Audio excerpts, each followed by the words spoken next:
சொல்லோடும் சுவையோடும் சுதிபாடும் செந்தமிழே, உன்னை சுவையாக நான் பேச துணையிருந்து நீ அருளே. ஒவ்வொரு நாளும் தன்னைத்தானே மெருகேற்றி கொண்டு தன்னைத்தானே புதுப்பித்து கொண்டிருக்கக்கூடிய இனிமையான இளமையான தமிழ் மொழியை முதலில் வணங்குகிறேன். இந்த அருமையான வாய்ப்பினை ஏற்படுத்தி கொடுத்த தன்மான கவிஞன், தன்மான எழுத்தாளருக்கு முதலில் என்னுடைய பணிவான வணக்கத்தினை தெரிவித்துக் கொள்கிறேன்.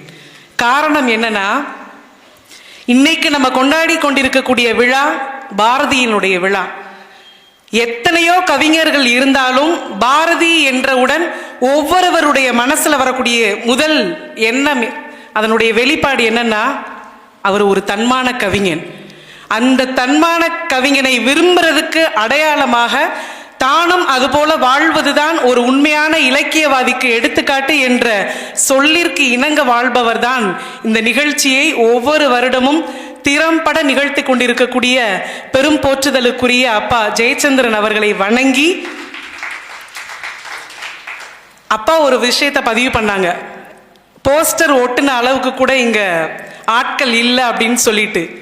எண்ணிக்கை என்பது இந்த இடத்துல பெரிய விஷயம் இல்லை, இங்கே வந்து உட்கார்ந்துருக்கக்கூடியவர்களுடைய எண்ணங்கள் தான் பெருசு அப்படின்ற ஒரு விஷயத்தை நான் பதிவு பண்ணி, நாங்கள்லாம் தானா சேர்ந்த கூட்டம், உங்களுடைய எழுத்திற்கும் உங்களுடைய சொல்லுக்கும் செயலுக்காக அமைந்த ஒரு கூட்டம் என்பதை பதிவு செய்து, இந்த வருடத்தில் ரொம்ப சிறப்பாக ஆரம்பிக்கப்பட்ட ஒரு அருமையான விருந்துன்னு தான் இந்த நிகழ்ச்சியை சொல்லலாம். பாரதிதாசனுடைய வரிகள் எனக்கு என்னுடைய நினைவுக்கு வருது. என்னருங் தமிழ்நாட்டின் கண் எல்லோரும் கல்வி கற்று பன்னருங் கலை ஞானத்தால் பராக்கிரமத்தால் அன்பால் உன்னத இமமலை போல் ஓங்கிடும் கீர்த்தி எய்தி இன்புற்றார் என்று மற்றோர் இயம்ப கேட்டிடல் என்னாலோ அப்படின்னு பாரதிதாசன் சொல்லுவாரு. அவர் நிறைய விஷயங்களை பதிவு பண்ணுவார். ஊர் முழுக்க புத்தகங்கள் வரணும், புத்தக சாலைகள் அமைக்கப்படணும்னு சில விஷயங்களை பதிவு பண்ணுவார். அந்த நாள் எப்போ அப்படின்னு கேட்கக்கூடிய கேள்விக்கு பதிலளிக்கும் விதமாகத்தான் இன்றைய நிகழ்வை நம்மால் காண முடிகிறது. இன்று புதிதாய் பிறந்தோம் என்பதை போல திருப்பத்தூரில் நடக்கக்கூடிய இந்த நிகழ்ச்சியை ஒரு நிகழ்வு விடாமல் நான் கலந்திருக்கேன். அப்ப எனக்கு தோணும், இன்று புதிதாய் பிறந்தோம்ன்ற வார்த்தை இந்த நிகழ்ச்சிக்கு, திருப்பத்தூரில் நடக்கக்கூடிய இந்த நிகழ்விற்கு வந்தால் ஏதோ ஒரு விஷயத்தை புதிதாய் தெரிந்து கொண்டோம் என்ற மன திருப்தியோடு தான் நாங்கள் இங்கேருந்து எங்கள் ஊருக்கு பஸ்ஸை ஏறுவோம். அந்த சந்தோஷம் உங்கள் எல்லாருக்கும் கிடைக்கும் அப்படின்றத நான் இந்த இடத்துல பதிவு பண்ணுறேன். ஒரு அருமையான தலைப்பு கொடுக்கப்பட்டுள்ளது, புத்தாண்டில் ஒரு சபதம். நம்ம இந்த வேதியியல்ல ஒரு கலவை உண்டு, நைட்ரஸ் ஆக்சைடுன்னு சொல்லுவோம், N2O. அதை சுவாசிக்கும் போது நம்ம நரம்புகளுக்குள்ள ஒரு கிளர்ச்சி ஏற்பட்டு நம்மளை அறியாம ஒரு சிரிப்பு வரும்னு சொல்லுவாங்க. அதே போலதான் புத்தகத்தை வாசிக்கும் பொழுது நம்மை அறியாமல் நம்ம மனசுக்குள்ள ஏதோ ஒரு உந்து சக்தி நம்மளை அப்படியே கட்டி இழுக்கும். அதற்கான மேடை தான் அது அப்படின்னு சொல்லலாம். அதனால தான் இங்கே இருக்கக்கூடிய ஒவ்வொருத்தவங்களுக்கு நான் ஒரே ஒரு விஷயத்தை நான் பதிவு பண்றேன். அதை நான் அனுபவித்ததினால், புத்தகத்தை காதலியை போல் நேசியுங்கள், காதலனை போல் நேசியுங்கள். அப்போதுதான் ஆர்வம் அதிகரித்து கொண்டே இருக்கும். தயவு செய்து மனைவியை போல் அல்ல. ஏன் அப்படின்னா, மனைவி அமைவதெல்லாம் இறைவன் கொடுத்த வரம். ஆனால் மனைவிகள் அனைவருமே, மேடம் என்னை தப்பா எடுத்துக்க வேண்டாம், மனைவிகள் அனைவருமே அமைதியாக அமைவது என்பது இறைவனுக்கே கிடைக்காத வரம். அப்படிப்பட்ட ஒரு சூழ்நிலையில் நம் புத்தகத்தை காதலியை போல் நேசித்தால்தான் அதன் மீது இருக்கக்கூடிய ஆர்வமும் ஈர்ப்பும் அதிகரித்து கொண்டே இருக்கும் அப்படின்ற ஒரு விஷயத்தை நான் பதிவு பண்றேன். இந்த அரங்கத்தில் மாணவ சமுதாயத்தை பார்க்கும்போது ரொம்ப சந்தோஷம். இன்னைக்கு இருக்கக்கூடிய மாணவர்கள் எல்லாருமே ரொம்ப ஜீனியஸா இருக்காங்க. ஒரு இயல்பான ஒரு கேள்வி மாணவர்களிடத்துல வைக்கப்படுது, who is doctor, who is doctor அப்படின்ற ஒரு கேள்விக்கு அவ்வளோ அழகா பதில் சொல்றாங்க. A person who kills our ills with pills and later with bills. A person who kills our ills with pills and later with bills அப்படின்னு சொல்றாங்க. அப்போ அவ்வளோ ஸ்மார்ட்டரா இருக்கக்கூடிய இன்றைய சமுதாயத்திற்கு எதற்கு இது போன்ற இலக்கியம் சார்ந்த நிகழ்வுகள் வேணும் அப்படின்னா, புத்தகத்துல படிக்கக்கூடிய அந்த கல்வி என்பது அவர்களுடைய வாழ்க்கையில் ஒரு முன்னேற்றத்தை கொடுக்கும். ஆனால் இது போன்ற இலக்கியம் சார்ந்த நிகழ்வுகளில் அவங்க கலந்துக்கும் பொழுது வாழ்க்கை சார்ந்த கல்வியை கொடுக்கும். அதாவது ஒரு மனிதன் என்ன சொல்ல வேண்டும் என்பதை அறிவு தீர்மானம் செய்கிறது. அதை எப்படி சொல்ல வேண்டும் என்பதை அவருடைய மனோபாவம் தீர்மானம் செய்கிறது. எவ்வளவு சொல்ல வேண்டும் என்பதை அவர்களுடைய திறமைதான் முடிவு செய்கிறது. ஆனால் ஒரு விஷயத்தை சொல்லலாமா வேண்டாமா என்பதை ஞானமும் அறிவும் மட்டுமே சொல்கிறது. அதற்கு அடிப்படையாக இருப்பது இது போன்ற இலக்கிய நிகழ்வுகளும் புத்தக வாசிப்பும் என்ற ஒரு அருமையான விஷயத்தோடு நல்ல ஒரு தலைப்பு, புத்தாண்டில் ஒரு சபதம். புத்தாண்டு என்றால் 2 விஷயம்தான் நம்மை பிரித்து பார்க்க வைக்கிறது. குளித்து விட்டு காலில் விழுந்தால் அது தமிழ் புத்தாண்டு, குடித்து விட்டு ரோட்டில் விழுந்தால் அது ஆங்கில புத்தாண்டு. இதை நாம் ஏற்றுக்கொள்ளாவிட்டாலும் அதுதான் நிதர்சனமான உண்மை. ஆனால் இந்த இடத்தில் நாம் யோசிக்க வேண்டிய ஒரு விஷயம், எனக்கு முன்னாடி பேசின சகோதரி சொன்னாங்க, தேடி சோறு நிதம் தின்று. அதை நான் சொல்லணும்னு நினைச்சு வரக்கூடிய எதிர்காலத்திற்கு ஒரு முன்னுரிமை கொடுக்கணுன்றதுக்காக அதை நான் தழுவி சொல்ல விரும்புகிறேன். இந்த நான் வீழ்வேன் என்று நினைத்தாயோ அப்படின்ற ஒரு அந்த வார்த்தை அவ்வளோ உத்வேகம் தரக்கூடியது. இன்னைக்கு கொடுக்கப்பட்ட தலைப்புக்கும் அந்த பாரதியினுடைய அந்த வார்த்தைகளுக்கும் ஒரு உயிரோட்டம் உண்டு. நம்ம சவாலா சொல்லக்கூடிய அந்த வார்த்தை நான் வீழ்வேன் என்று நினைத்தாயோ, நீங்க எந்த மாடுலேஷன்ல சொன்னாலும் அதுக்குள்ள ஒரு உத்வேகம் இருக்கும். சிரிச்சுக்கிட்டே சொல்றோம் நான் வீழ்வேன் என்று நினைத்தாயோ. நிறைய அடிபட்டதுக்கு அப்புறம் சொல்றோம் நான் வீழ்வேன் என்று நினைத்தாயோ. அவமானங்கள் வந்த பிறகு எனக்கான அடையாளத்தை நான் உருவாக்குவேன்னு சொல்லி நமக்குள்ள ஒரு சக்தி வந்ததுக்கு அப்புறம் சொல்லும் போது பாத்தீங்கன்னா அப்படி சுண்டி நான் வீழ்வேன் என்று நினைத்தாயோன்னு சொல்லக்கூடிய அந்த உத்வேகத்தை கொடுக்கக்கூடிய அந்த ஒற்றை சொல், அதை அடிப்படையாக வைத்துதான் இன்றைய தலைப்பு கொடுக்கப்பட்டுள்ளது, புத்தாண்டில் ஒரு சபதம். அப்படி என்னதான் சபதம் எடுக்க போறோம் அப்படின்னு சொல்லிட்டு அதை சொல்வதற்காக இன்றைய இளைய சமுதாயம் நம்மிடத்திலே வந்திருக்காங்க.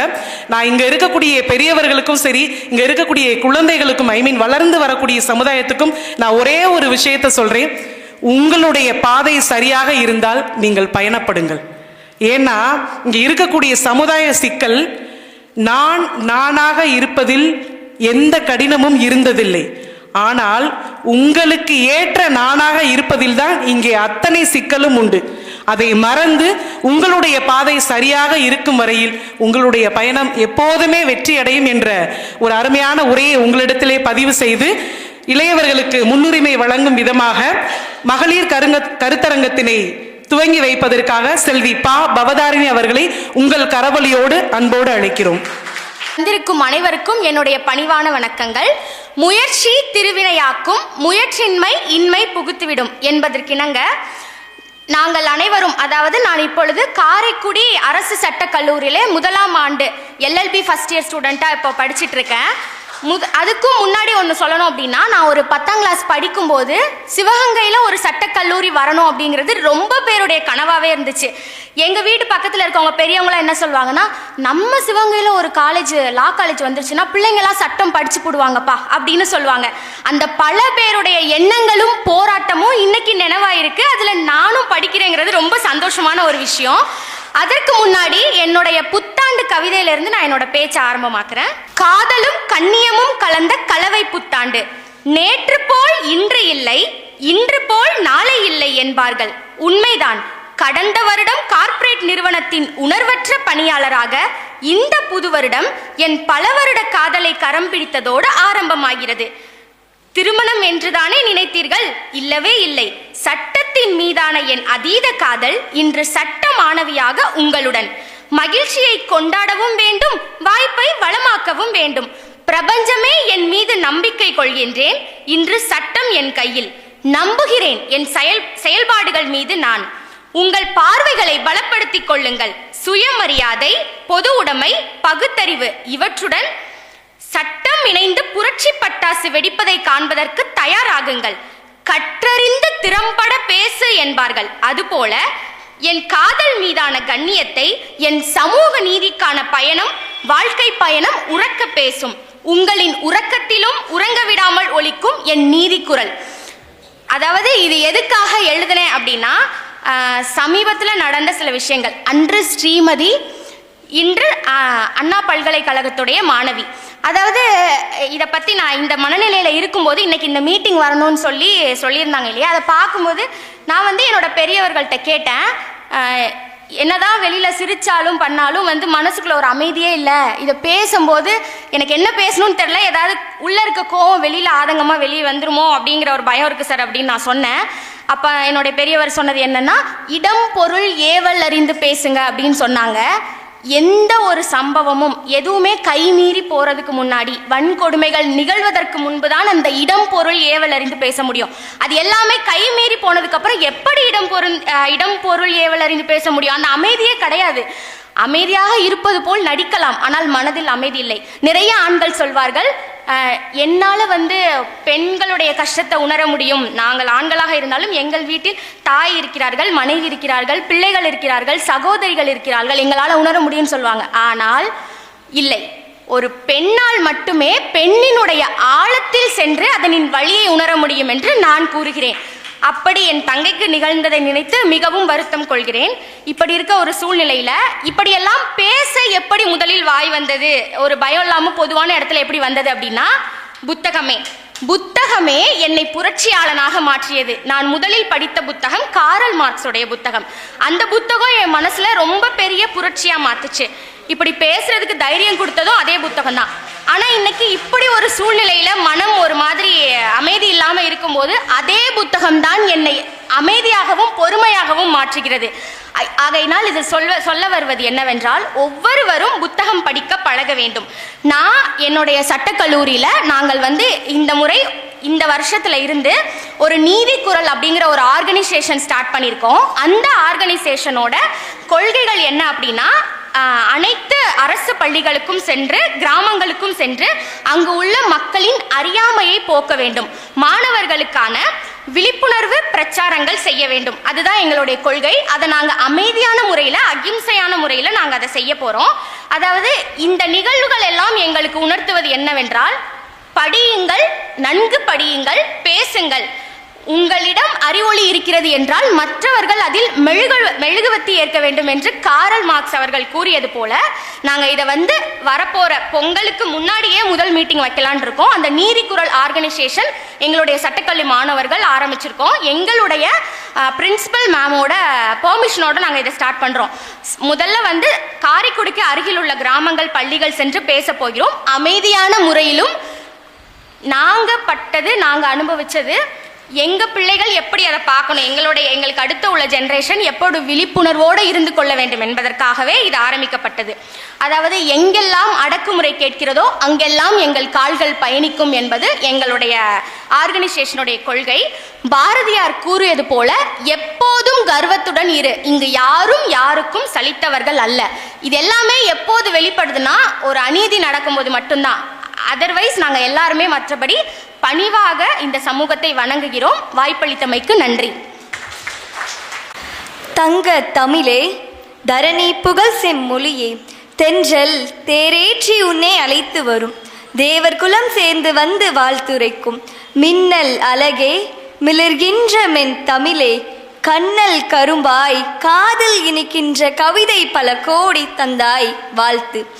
கவி சொல்லும் அரங்கில் நிறைவாய், கற்றார் கைகளிலே என்றும் தவழ்வாய், பன்னிசையாய் நெஞ்சும் குலைப்பாய், பாமர மக்கள் பாடும் நல்லிசையாய் நிறைவாய், மேகலையாய் சிலம்பாய் அணி செய்தாய், திருக்குறளாய் திகழ்ந்தாய், தித்திக்கும் தேவாரமாகி எத்திக்கும் ஒலிக்கும் தாய்மொழியாகிய தமிழை வணங்கி அவையில் இருக்கும் அனைவரையும் வணங்குகிறேன். நான் பேச என ஈன்ற தலைப்பு, புத்தாண்டில் ஒரு சபதம். தாயிற் சிறந்த கோவிலும் இல்லை, தந்தை சொல்மிக்க மந்திரம் இல்லை, ஆயிரம் உறவில் பெருமைகள் இல்லை, அன்னை தந்தையே அன்பின் எல்லை. பாசமும் நேசமும் காட்டி என்னை வளர்த்த என் தாய் தந்தையை 2025 மட்டுமல்ல, அவர்கள் ஆயுட்காலம் வரை அன்புடன் பார்த்துக்கொள்வேன் என்று சபதம் எடுக்கிறேன். பணம் சம்பாதிக்க 1000 தொழில் இருக்கு, ஆனால் உணவை சம்பாதிக்க விவசாயம் மட்டும்தானே இருக்கு. பணம் சம்பாதிக்க 1000 தொழில் இருக்கு, ஆனால் உணவை சம்பாதிக்க விவசாயம் மட்டும்தானே இருக்கு. விவசாயத்தின் மேன்மையை அறிந்து விவசாயத்தின் வளர்ச்சிக்கு இளைஞர்கள் துணையாக நிற்க வேண்டும். உயிரை வளர்க்க உயிரெழுத்து, மெய்யை வளர்க்க மெய்யெழுத்து, உயிருடன் மெய்யை வளர்க்க உயிர்மெய் எழுத்து. மனித வாழ்க்கையோடு இணைந்தது தமிழ் மொழி. இளைய தலைமுறையாகிய நாம் தாய்மொழியாகிய தமிழ் மொழியில் பேச வேண்டும். மொழியே நமது அடையாளம். மகாகவி பாரதியார் மிக அருமையாக கூறியுள்ளார். ஆணும் பெண்ணும் நிகரென கொள்வதால் அறிவில் ஓங்கி இவ்வையம் தலைக்குமாம். பூணு நல்லறத்தோடிங்கு பெண்ணொரு போந்து நிற்பது தாய் சிவ சக்தியாம். நானும் அச்சமும் நாய்கட்கு வேண்டுமாம். ஞான நல்லறம் வீர சுதந்திரம் பேணு நற்குடி பெண்ணின் குணங்களாம். நிமிர்ந்த நன்னடை நேர்கொண்ட பார்வையும் நிலத்தில் யாருக்கும் அஞ்சாத நெறிகளும் திமிர்ந்த ஞான செருக்கும் இருப்பதால் செம்மை மாத திரும்புவதில்லையாம். விலகி வீட்டிலோர் பொந்தில் வளர்வதை வீர பெண்கள் விரைவில் ஒளிப்பராம். சாத்திரங்கள் பல பல படிப்பராம், சௌரியங்கள் பல பல செய்வராம். மூத்த பொய்மைகள் யாவும் அழிப்பராம், மூட கட்டுக்கள் யாவும் தகர்ப்பராம். ஏத்தி ஆண்மக்கள் போற்றிட வாழ்வாராம். இளையநங்கையின் எண்ணங்கள் கேட்டீரோ என்று கூறினார் மகாகவி பாரதியார். பாரதியார் கண்ட புதுமை பெண்கள் நிறைந்த சமூகம் தான் இந்த சமூகம். பெண்கள் அனைத்து துறையிலும் சாதித்துக் கொண்டிருக்கிறார்கள். சிறந்த சேவகராக மீனா, துணிச்சலான செயலுக்காக விஜயலட்சுமி, சதுரங்கத்திற்காக வைஷாலி, சுண்டாட்டத்திற்காக காசிமா. மேலும் இந்த சாதனையின் எண்ணிக்கை மென்மேலும் மலர வேண்டும். கேணி தண்ணியை தொலைச்சிட்டு கேன் தண்ணியை குடிக்கிற உலகம் சீக்கிரம் கேப்சூல் சாப்பிட்ற நிலைமைக்கு வந்துடுமோ? கேணி தண்ணியை தொலைச்சிட்டு கேன் தண்ணியை குடிக்கிற உலகம் சீக்கிரம் கேப்சூல் சாப்பிட்ற நிலைமைக்கு வந்துடுமோ? இந்த நிலை மாற சுற்றுச்சூழலை பாதுகாக்க வேண்டும். அதற்கு மரக்கன்றுகளை நட வேண்டும். குறைந்தது 50 மரக்கன்றுகளை இந்த 2025 நடுவேன் என்று சபதம் எடுக்கிறேன். புதிய புத்தகத்தை வாசிக்கும் போது புதிய நண்பன் ஒருவனை சந்திக்கிறோம். மீண்டும் வாசிக்கும் போது நீண்ட கால நண்பனை சந்திக்கிறோம். புதிய புத்தகத்தை வாசிக்கும் போது புதிய நண்பன் ஒருவனை சந்திக்கிறோம். அதை மீண்டும் வாசிக்கும் போது நீண்ட கால நண்பனை சந்திக்கிறேன். 2025 பல நண்பர்களை சந்திக்க போகிறேன். ஒரு துளி, ஒரு நொடி, ஒரு மாற்றம் ஒரு நாளைக்கான மாற்றம் அல்ல, ஒரு ஜனநாயகத்திற்கான மாற்றம். ஒரு துளி, ஒரு மாற்றம் ஒரு நாளுக்கான மாற்றம் அல்ல, ஒரு ஜனநாயகத்திற்கான மாற்றம். இளைய தலைமுறையாகிய நாம் அரசியல் நிகழ்வுகளை உற்று நோக்கி வரப்போகிய 2026 சட்டமன்ற தேர்தலில் ஒரு விரல் புரட்சி செய்ய வேண்டும். இளைய தலைமுறையாகிய நாம் ஒரு விரல் புரட்சி செய்ய வேண்டும் என்று கூறி இறுதியாக நன்றி சொல்லுவோம். கல்லாக இருந்த நம்மை பல அனுபவங்கள் மூலம் சிலையாக மாற்றிய 2024ற்கு நன்றி சொல்லுவோம். மேலும் பல அனுபவங்கள் மூலம் மெருகேற்ற போகும் 2025 தலைவணங்கி வாழ்த்தி வரவேற்போம். வாய்ப்பளித்தமைக்கும் வாய்மொழி கேட்டமைக்கும் நன்றி பாராட்டி விரைபெறுகிறேன். நன்றி, வணக்கம். மூர்த்தி சிறிதானாலும் கீர்த்தி பெரிதுன்னு சொல்லுவாங்க. அது மாதிரி நிறைய விஷயங்களை அப்துல் கலாம் சொன்ன மரம் நட வேண்டும், சுற்றுச்சூழலை பாதுகாக்க வேண்டும்ன்ற விஷயம், அதே போல பாரதி கண்ட புதுமை பெண்ணாக சொன்ன விஷயங்கள், சாதித்த மாணவிகளுடைய குறிப்பாக பெண் பிள்ளைகளுடைய பட்டியலை சொல்லும் போதும் முதலிலேயே தாய் தந்தையை பராமரிக்க வேண்டும் என்று சொன்னது அவ்வளோ ஒரு அருமையாக இருந்தது. அதைவிட முக்கியமான ஒரு விஷயம், உணவிற்கு மாற்று வழி என்னன்ற ஒரு பெரிய கேள்வியை நம்ம கிட்ட கொடுத்துட்டு போயிருக்காங்க. அவங்க சொல்றது உண்மைதான். விவசாயத்தை பத்தி நம்ம பேசணும்னா பேசிட்டே இருக்கலாம். ஒரு பிடி நெல்லை பல படி நெல்லாக மாற்றக்கூடிய நவீன விஞ்ஞானி யாருன்னா விவசாயி. ஆனா இன்னைக்கு அவர்களுடைய நிலை தவறாக கருத வேண்டாம். இவர்களுடைய நிலைக்கு நம்மளும் ஒரு காரணம் தான். என்னன்னு சொல்லவா? ஒரு சின்ன விஷயத்துக்காக ஒரு 5 ரூபாய்க்கு 10 ரூபாய்க்கும் நேரடியாக அவங்க கிட்ட ஒரு பொருளை வாங்கும்போது பேரம் பேசி வாங்கிட்டு அதே பொருளை காய வச்சு கம்ப்ரஸ் பண்ணி ஒரு டப்பாவில் போட்டு ஷாப்பிங் மாலில் விற்கிறாங்க. அங்கே நம்மளால பேரம் பேச முடியுதா? அவர்களுடைய நிலைக்கு நாமும் காரணம்தான்.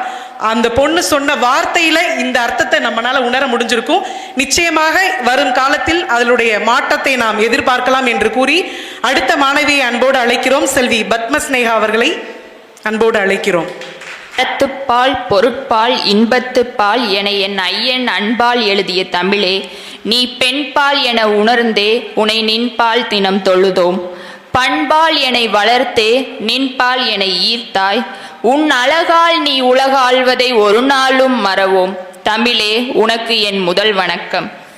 தமிழில் பிறந்து தமிழில் வளர்ந்து தமிழால் உயர்ந்து தமிழை உயர்த்திய தமிழ் சான்றோர்களை வணங்கி, அவையோரே அதில் இருக்கும் பெரியோரே, இன்றைய சிறியோரே, நாளைய வரலாறே, வருங்கால தேவைகளே, எதிர்கால மேதைகளே, உங்கள் அத்துணை பேரையும் வணங்கி பேசப் போகிறேன் என் தலைப்பில் இறங்கி. எங்களுக்காகவே பிறந்த இந்த ஆண்டு புத்தாண்டே, எங்கள் வாழ்வின் கசப்பகற்ற வந்த கற்கண்டே, உனை வைத்து இவ்வுலகையே வென்றிடுவோம் இது நிச்சயமே. அனைவருக்கும் என் புத்தாண்டு நல்வாழ்த்துக்கள். புத்தாண்டு என்பது நம் ஒவ்வொருவரின் வாழ்விலும் ஒரு புதிய தொடக்கம் என்றே கூறலாம். புத்தாண்டு சபதம் என்பது நம் மனதில் அடங்கி கிடக்கும் நம்பிக்கையையும் முயற்சியையும் வெளிக்கொண்டு வரும் ஒரு வாக்குறுதி என்று கூட கூறலாம். புத்தாண்டில் ஒரு சபதம் என்ற தலைப்பில் இன்று உரையாட எனக்கு வாய்ப்பு கிடைத்தமைக்கு நான் பெரும் மகிழ்ச்சி கொள்கிறேன். அதேபோல் புத்தாண்டில் நான் எடுத்துக்கொண்டுள்ள சில சபதங்களை உங்களிடம் பகிர்ந்து கொள்கிறேன். முதலாவதாக, நான் என் குடும்பத்திற்கான பொறுப்புகளை நன்கு உணர்ந்து என் சகோதர சகோதரிகளுக்கு ஒரு முழு முன்மாதிரியாகவும் என் குடும்பத்திற்கும் இந்த சமுதாயத்திற்கும் சிறந்த வழிகாட்டியாக வாழ வேண்டும் என்பதையே என் முதல் சபதமாக எடுத்துள்ளேன். அடுத்ததாக, அலைபேசியால் ஏற்படும் தீமைகளையும் தாக்கங்களையும் நன்கு உணர்ந்து அலைபேசியிலும் சமூக ஊடகங்களிலும் செலவிடும் நேரங்களை குறைத்து கொண்டு என் குடும்பத்தினரோடும் என் நண்பர்களோடும் நேரம் செலவிட வேண்டும் என்பதையே என் அடுத்த சபதமாக எடுத்துள்ளேன். மூன்றாவதாக, இன்றைய சூழலில் போதையின் பிடியில் சிக்கி தவிக்கும் இன்றைய இளைய சமுதாயத்தினரை அதிலிருந்து மீட்டெடுக்க என் இளைய சந்ததியினருக்கும் என் தோழன் தோழிகளுக்கும் என் சகோதர சகோதரிகளுக்கும் என்னால் முயன்ற முழு முயற்சியுடன் கூடிய விழிப்புணர்வை ஏற்படுத்துவேன் என்பதையும் இந்த ஆண்டின் முழு முக்கிய சபதமாக எடுத்துள்ளேன். அடுத்ததாக, உடலுக்கு தீங்கு விளைவிக்கும் உணவுப் பொருட்களை தவிர்த்து உடல் நலன் காப்பேன் என்பதையும் என் அடுத்த சபதமாக கொண்டுள்ளேன். அடுத்து, வாக்குரிமை என் பொறுப்பு என்பதை நன்கு உணர்ந்து என் முதல் வாக்குரிமையை பொறுப்புடனும் நியாயமுடனும் எந்தவித தாக்கத்திற்கும் ஆளாகாமல் நேர்மையான முறையில் நியாயத்துடன் செலுத்துவேன் என்பதையும் இந்த ஆண்டின் முக்கிய சபதமாக ஏற்றுள்ளேன். அடுத்ததாக, நான் என் வாழ்வின் அரசு தேர்வில் வெற்றி பெற்று இவ்வுலகில் மிகச்சிறந்த பொறுப்பான மாவட்ட ஆட்சியர் பதவியை பிடிக்க வேண்டும் என்ற என் பெற்றோரின் கனவை நிறைவேற்றுவதற்காக இந்த ஆண்டில் முழு முயற்சியுடன் ஈடுபடுவேன் என்பதையும் என் முதல் சபதமாக கொண்டுள்ளேன். அடுத்து, வாகனங்களால் ஏற்படும் சாலை விபத்துகளை நன்கு உணர்ந்து வாகனங்கள் ஓட்டும் போது அது எனக்கும் என்னுடன் பயணிக்கும் பிற பயணிகளுக்கும் மற்றும் பிற உயிரினங்களுக்கும் எந்தவித பாதிப்பும் ஏற்படாத வண்ணம் என் இருசக்கர வாகனத்தை மெதுவாகவும் கவனத்துடனும் பாதுகாப்பாகவும் பயன்படுத்துவேன் என்பதையும் இங்கு உறுதி கூறுகிறேன். அடுத்ததாக, மிக முக்கியமாக, பல ஆண்டுகளாக என் உடல் எடையை அதிகரிக்க வேண்டும் என்ற என் சபதத்தை என்னால் நிறைவேற்றவே முடியவில்லை. என் 22 வயதில் இன்றாவது இந்த சபதத்தை மிக உறுதியாக கடைபிடித்து இந்த ஆண்டு எப்படியாவது என் உடல் எடையை அதிகரிக்க வேண்டும் என்பதையும் என் முதல் சபதமாக கொண்டுள்ளேன். இறுதியாக, மிகவும் முக்கியமான, சமீப காலங்களில் அண்ணா பல்கலைக்கழகத்தில் மாணவிக்கு ஏற்பட்ட பாலியல் தொல்லை சம்பவம் நமக்கு மிகவும் மன வருத்தத்தை ஏற்படுத்தியது.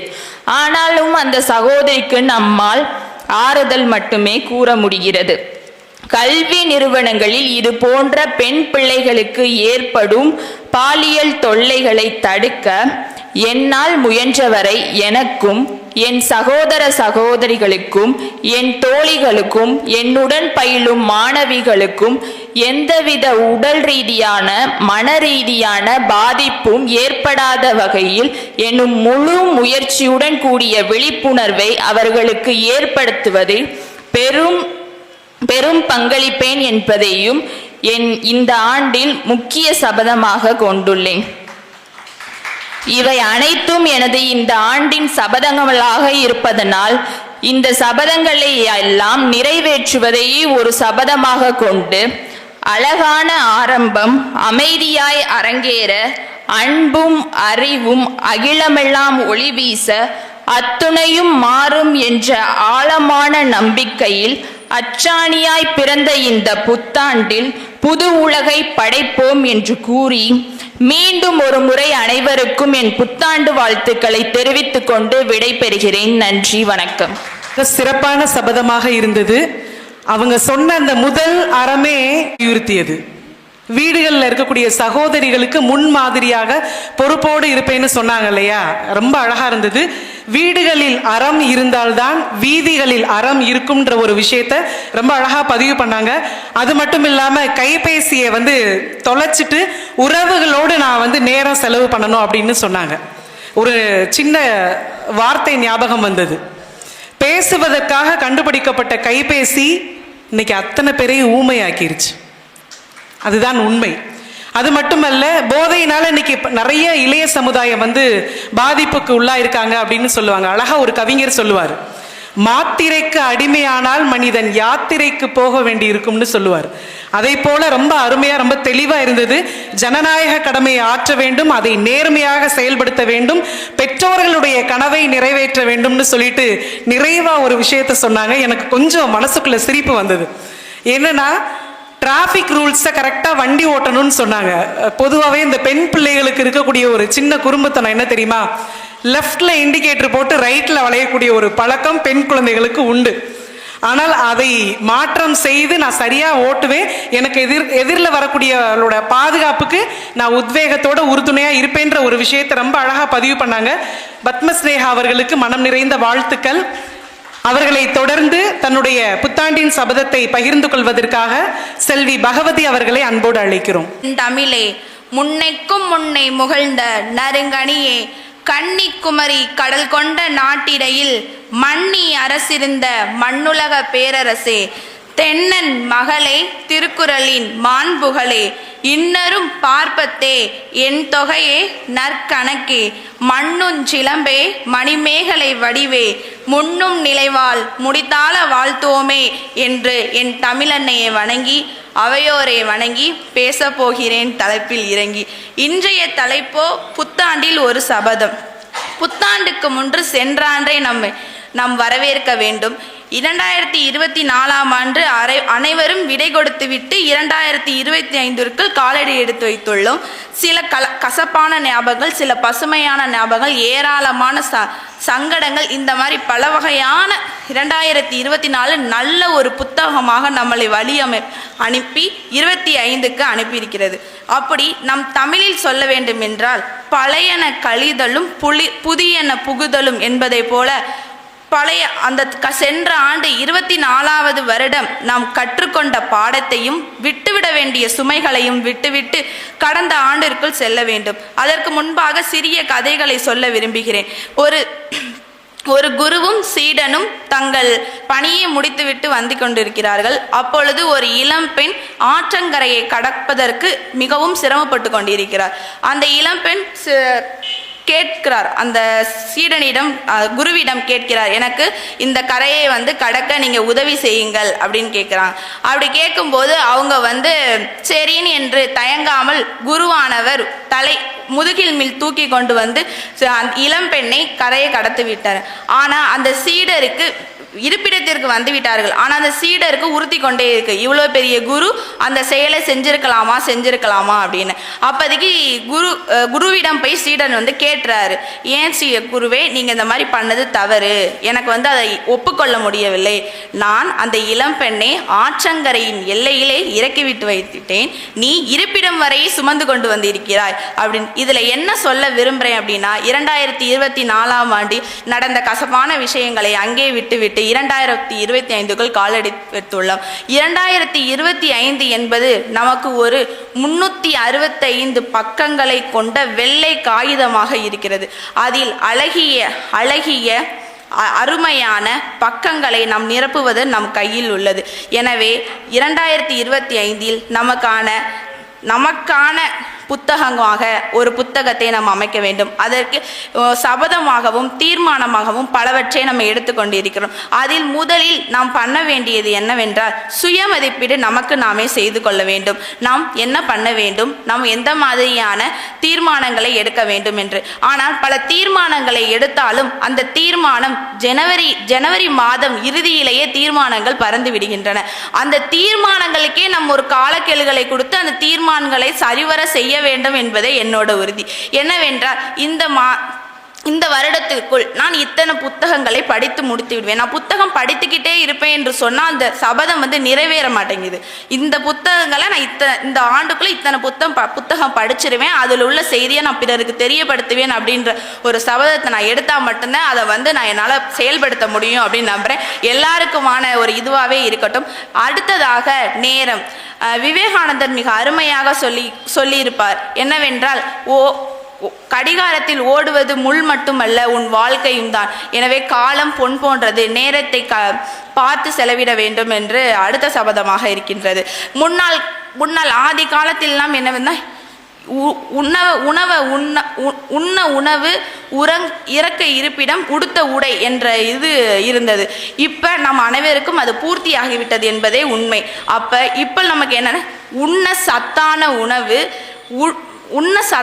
உணவு 8 மணி நேர உறக்கம், நன்றாக உடற்பயிற்சி என்பதே தேவையாக இருக்கிறது. என அனைவரும் இப்புத்தாண்டில் நல்ல உடற்பயிற்சிகளையும் நல்ல சத்தான உணவுகளையும் நல்ல 8 மணி நேர உறக்கங்களை எடுத்துக்கொள்ளுவோம் என்பது அடுத்ததாக சமூக ஊடகங்களுக்குள் அனைவரும் பாய்ந்து விட்டோம். அதிலிருந்து மீட்டெடுத்து வெளியே வர ஒரு நல்ல நண்பனை நான் எடுத்துக்கொள்கிறேன். அவர் வேற யாருமில்லை, புத்தகம் இருக்கும் இடம் நூலகம் இப்ப வீதிக்கு 2 வந்துவிட்டது. அதில் யாரும் பயன்பெறுகிறார்களா என்பது சந்தேகக்குறியாக இருக்கிறது. எனவே நாம் அனைவரும் நல்ல நூல்களை எழுதி, இப்பொழுது நாங்கள் இங்க பேச காரணமாக இருந்தது போன புத்தாண்டு 2024ஆம் ஆண்டு புத்தாண்டுக்கும் இங்கே வந்து பேசுகிறோம். இப்பொழுது நாங்கள் பார்க்காமல் பேசுகிறோம் அப்படிங்கிறதே எங்களுக்கு வந்து பெரிய வளர்ச்சியாக தெரியுது. கடைசியில் நான் கூற விரும்புவது, நேற்று என்பது நாம் கற்றுக்கொள்வதற்கு, இன்று என்பது வாழ்வதற்கு, நாளை என்பது நம்பிக்கை வைப்பதற்கு என்று கூறி வாய்ப்பளித்தமைக்கும் வாய்மொழி கேட்டமைக்கும் நன்றி கூறி விடைபெறுகிறேன். நன்றி, வணக்கம். மிக அருமையான சபதம். இறந்த காலத்தில் எப்படி இருந்தோம், எதிர்வரும் காலங்களில் எப்படி இருக்க வேண்டும் என்பதற்கு நம்மை நாமே சுய மதிப்பீடு செய்ய வேண்டும். அதற்கேற்றாற்போல் ஒரு கால அட்டவணையை தயார் செய்து கொள்ள வேண்டும் என்று அருமையான அன்பான சபதத்தை நம் முன்னால் வைத்துள்ளார். அதோடு மட்டுமல்லாமல், ஒரு மனிதனுடைய மிகப்பெரிய பொக்கிஷம் என்னவென்றால் அவனுடைய உடல் ஆரோக்கியம். உடல் ஆரோக்கியமாக இருக்க வேண்டும் என்றால் சரியான நேரத்தில் தூங்க வேண்டும். அதுபோக மனிதன் மனம் ஆரோக்கியமாக இருக்க வேண்டும் என்றால் நல்ல புத்தகத்தை வாசிக்க வேண்டும் என்று அருமையான கருத்துக்களை பதிவு செய்திருக்கிறார் செல்வி பகவதி அவர்களுக்கு வாழ்த்துக்கள். நிறைவாக தன்னுடைய புத்தாண்டு சபதத்தினை பகிர்ந்து கொள்வதற்காக செல்வி ஆர்த்தி அவர்கள். ஏடு தூக்கி பள்ளியில் இன்று பயிலும் மாணவர்கள் நாடு காக்கும் தலைவர்களாக நாளை வளர, தித்திக்கும் தேன் தமிழ் திக்கட்டும் பரவட்டும். முத்தமிழ் தாய்க்கு என் முதற்கண் வணக்கம். அவையோர் அனைவருக்கும் என் வணக்கம். புதிதாய் பிறப்போம் புத்தாண்டில், பல புதுமைகள் படப்போம் இவ்வாண்டில். திட்டங்கள் வகுப்போம் உயர்ந்திடவே, செயல்களை செவ்வன முடிப்போம் மன நிறைவுடனே. இறந்த காலங்களை வரையறுப்போம், வரையறை வாழ்வினில் நம்மை புகுத்தி.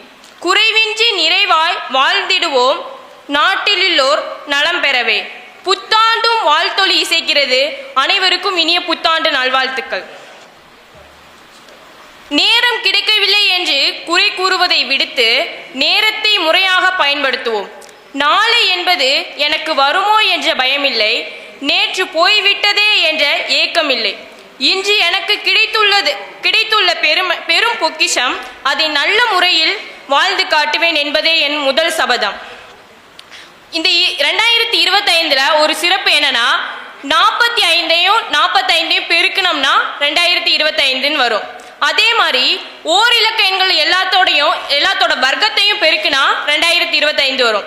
அதே மாதிரி 9ஐயும் 5ஓட ஸ்கொயரையும் பெருக்கினா 2025 வரும். என்னடா இவ கணக்கை பத்தியே பேசுறான்னு பாத்தீங்கன்னா, நான் ஒரு கணிதத்துறை மாணவினால கணிதத்தை கொண்டு வந்தேன். நேற்று செய்ய வேண்டியதை இன்று செய்தால் சோம்பேறி, இன்று செய்ய வேண்டியதை இன்றே செய்தால் சுறுசுறுப்பானவர், நாளை செய்ய வேண்டியதை இன்று செய்தால் வெற்றியாளர். என் பணிகளை முன்னதாகவே செய்து என் வாழ்வில் வெற்றியை என் வசமாக்குவேன். முடியும் வரை முயற்சி செய், உன்னால் முடியும் வரை அல்ல, நீ நினைத்ததை முடிக்கும் வரை. என்னால் நினைத்ததை செய்து முடிக்கும் வரை என் முயற்சி பணியை தொடர்ந்து காட்டுவேன் என்பதே அடுத்த சபதம். பகிரும் பழக்கம். பசியோடு இருப்பவர்களுக்கு உணவளித்து பார், நீ இறந்த பின் காணும் சொர்க்கத்தை ஒரு நொடி பொழுதில் நீ காண முடியும். இந்த ஆண்டில் என்னால் முடிந்தவர்களுக்கு உணவளிப்பதை அடுத்த சபதமாக கொண்டுள்ளேன். பெண் பிள்ளைகளுக்கு சமையல் வேலையை கற்றுக் கொடுங்கள், சமைப்பதுதான் வேலை என்று கற்றுக் கொடுக்காதீர்கள். ஆண் பிள்ளைகளுக்கும் சமையல் வேலையை கற்றுக் கொடுங்கள், சமைப்பதும் உன் வேலை என்று கற்றுக் கொடுங்கள். அதுக்கு ஒரு எடுத்துக்காட்டா, எங்க அப்பா எங்க அண்ணன் எல்லாரும் சாப்பிட்டாங்க. நைட்டு சாப்பாடு அப்பாவுக்கு செய்யலாம், வயசுல மூத்தவங்க, நான் அப்பாவுக்கு செய்ய வேண்டிய கடமை. அண்ணே செஞ்சேன். நான் எங்க அம்மாட்ட வந்து கேட்டேன், ஏமா நம்மளே எல்லாமே செய்ய சொல்றாங்க, ஒரு நாள் நமக்கு அவங்க செய்ய மாட்டாங்களா அப்படின்னு. அதுக்கு எங்க அம்மா ஒரே வார்த்தை தான் சொன்னாங்க, ஏன்னா நம்ம பொண்ணா பிறந்திருக்கோம். இந்த ஆண்டாவது பெண்களுக்கும் ஒரு விடுமுறை நாளா, அதுவும் அம்மாவுக்கு ஒரு விடுமுறை நாளா ஆண்கள் கொடுக்கணும்னு நான் வேண்டிக் கொள்கிறேன். 3G 4Gன்னு எத்தனை G வந்தாலும் நமக்கு கஞ்சி ஊத்த போறது விவசாயம் மட்டும்தான். எனவே இறுதியா விவசாயிகளை காப்போம் என்று கூறி விடைபெறுகிறேன். நன்றி, வணக்கம். ஒரு குட்டி ராமானுஜர் தன்னுடைய சபதத்தை இந்த இடத்துல பதிவு பண்ணிட்டு போயிருக்காங்க. நான் ஒரு வெற்றியாளனாக எப்படி இருப்பேன் அப்படின்ற ஒரு விஷயத்தை அழகா சொல்லியிருக்காங்க. முடியும் அப்படின்ற ஒரு விதைகளை இங்க தூவிட்டு போயிருக்காங்க. நம்மளுடைய முன்னாள் செயலர் இறையன்பா ASI அழகா ஒரு வார்த்தை சொல்லுவார், if not you then who else, if not now then when.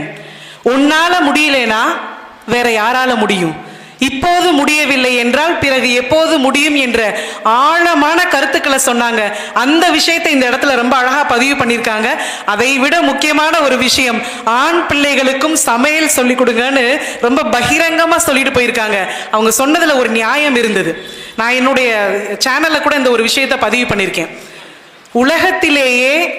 உலகத்திலேயே விடுமுறையே இல்லாத ஒரு அலுவலகம் இன்றளவும் இயங்கி கொண்டிருக்குன்னா பெண்களினுடைய அடுப்படி மட்டும்தான். வெளியில போயிட்டு வந்து எல்லாரும் படுத்து ரெஸ்ட் எடுக்கணும், தூங்கணும், டிவி பார்க்கணும்னு நினைக்கக்கூடிய சூழல்ல கூட வீட்டுக்குள்ள வந்த உடனே அடுப்படிக்குள்ள போய் யாருக்கு என்ன சமைக்கலாம்னு நினைக்கக்கூடிய அந்த பண்பு பெண்களுக்கு நிச்சயமாக உண்டு. அதை ஆண்களும் கத்துக்கணும் அப்படின்ற ஒரு விஷயத்தை ரொம்ப அழகா பதிவு பண்ணியிருக்காங்க. மாணவிக்கு என்னுடைய மனம் நிறைந்த வாழ்த்துக்கள். இந்த கருத்தரங்கத்தினுடைய நிறைவாக என்னுடைய உரையை நிறைவு செய்கிறேன். அதாவது சபதம் அப்படின்னு சொல்லும் போது, இன்னைக்கு நான் பேருந்துல பயணம் பண்ணிட்டு வரும்போது இந்த ஃபேஸ்புக்ல பார்க்கும்போது, புத்தாண்டுல ஒரு இளைஞர் என்ன பண்றாருன்னா கடவுள்கிட்ட வேண்டுறாரு, கடவுளே எனக்கு இந்த வருஷத்துல கடனை எப்படியாவது தீத்துரு, கடன் அதிகமா இருக்கு, கடனை எப்படியாவது தீத்துரு, ஒருவேளை முடியலன்னா கடன் கொடுத்தவன தீத்துரு அப்படின்னு சொல்றான். அப்படிப்பட்ட சூழ்நிலைகள் இருக்கு. ஆனால் இவங்க எல்லாரும் அவர்களுடைய மனம் சார்ந்த அவர்கள் சார்ந்த விஷயங்களை பதிவு பண்ணிட்டாங்க. எல்லாருக்கும் பொதுவான ஒரு விஷயத்தை நான் சபதமா உங்களுடைய வாழ்க்கைக்கு வழிகாட்டியா சொல்லக்கூடிய 3 விஷயம். ஒன்று, உங்களுடைய சபதம் என்னவாக இருந்தாலும், உங்களுடைய கொள்கைகள் என்னவாக இருந்தாலும் முதலில் அதை சரியாக புரிந்து கொள்ள கற்றுக்கொள்ள வேண்டும். இரண்டாவது, அதை செயல்படுத்தக்கூடிய திறனை வளர்த்து கொள்ள வேண்டும். அப்துல் ரஹ்மானுடைய கவிதைகள் அழகான ஒரு கவிதை, பூமியை போலதான் வாழ்க்கையும், 3 பக்கம் கண்ணீர், ஒரு பக்கம் இன்பம். அந்த கண்ணீரையே நினைச்சு நினைச்சு சோர்ந்து போயிடாம ஒரு பகுதியில இருக்கக்கூடிய இன்பத்தை நினைத்து வாழ்க்கை நகர்ந்து போனோமேயானால் வாழ்க்கை அழகாக இருக்கும்ன்ற விஷயத்தை அது பதிவு செய்தது. கரை நல்லதுன்னு சொல்றோம் இல்லையா, அதை போல ஒரு மனிதனை செதுக்குவதற்கு நிச்சயமாக அவர்களுக்கு வரக்கூடிய அவமானம் மிக மிக நல்லது. ஏனால் இன்றைய காலகட்டத்தில் ஊன்றுகோலை விட நம்மை தூண்டக்கூடிய தூண்டுகோல் மிக மிக அவசியம். அப்படிப்பட்ட தூண்டுகோல் நமக்கு அப்படியே அல்வா துண்டு மாதிரி கிடைக்கவே கிடைக்காது. நமக்கு வரக்கூடிய தடைகளிலும் பிரச்சனைகளிலும் அவமானங்களில் இருந்துதான் கிடைக்கும். அதை நாம் புரிந்து கொண்டு அதற்கேற்றார் போல் செயல்பட வேண்டும். அது மட்டுமல்லாமல் நாம் செயல்படுத்தும் போது எத்தனை தடைகள் வந்தாலும் நம்மளுடைய எண்ணங்களில் ரொம்ப தீவிரமாக நிதானமாக செயல்பட வேண்டும் என்பதுதான் என்னுடைய நிறைவான கருத்தாக இருக்கும். காரணம் என்ன தெரியுமா? திறந்திருக்கும் வீடுகளில் திருட்டு நிகழ்வதில்லை. திறந்திருக்கும் வீடுகளில் திருட்டு நிகழ்வதில்லை. ஆம், எப்போதுமே நிதானமாக சிந்திக்க வேண்டும். ஆலந்தூர் சோமு சொல்லுவாங்க, கத்தியை தீட்டாதே உந்தன் புத்தியை தீட்டு, கண்ணியம் தவறாதே அதிலே திறமையை காட்டு, ஆத்திரம் கண்ணை மறைத்திடும் போது அறிவுக்கு வேலை கொடு, உன்னை அழித்திட வந்த பகைவன் என்றாலும் அன்புக்கு பாதை விடு, மன்னிக்க தெரிந்த மனிதனின் உள்ளம் மாணிக்க கோயிலப்பா, அதை மறந்தவன் வாழ்வு தடம் தெரியாமல் மறைந்தே போகுமப்பா, இங்கே இருப்பது சில காலம், இதற்குள் ஏனோ அகம்பாவம், இதனால் உண்டோ ஒரு லாபம், இதை எண்ணிப்பாரு தெளிவாகும் என்று கூறி உங்களுடைய சபதம் புத்தாண்டில் என்னவாக இருந்தாலும் புரிதல், செயல்படும் திறன், நிதானம், இதை உங்கள் அருகில் வைத்துக்கொண்டு வெற்றி நடை போடுங்கள். வெற்றி உங்கள் வசம் என்று கூறி அருமையான வாய்ப்பளித்த அத்துணை நல்ல உள்ளங்களுக்கும் என் மனம் நிறைந்த நன்றியை பதிவு செய்து ஆண்டோர்களுக்கு மறுபடியும் என்னுடைய நன்றியை தெரிவித்து விடைபெறுகிறேன். நன்றி, வணக்கம்.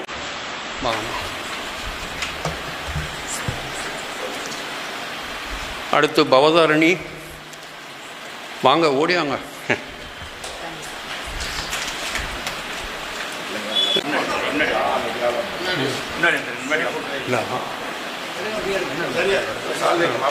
வாங்க.